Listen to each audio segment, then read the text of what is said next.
Old English, modern English. Which one do you prefer? Are you ready? Let's get started. It's raining cats and dogs. It's pouring. Yəni hər ikisi də güclü yağış yağır deməkdir. Under the weather, not feeling well or feeling off. Yəni özünü yaxşı hiss etməmək. Bahalı sözünü bəs necə verərik? Old English. It costs an arm and a leg.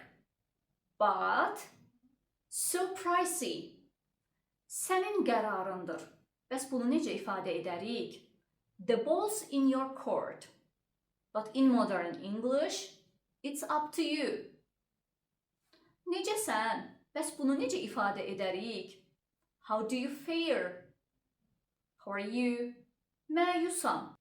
My heart is heavy. But in modern, I'm sad. Üzr istəyirəm. Bəs bunu necə ifadə edərik? I beg your pardon. But in modern, we will say, I'm so sorry. Sorry or excuse me. Nəysə eləmək istəmirəm.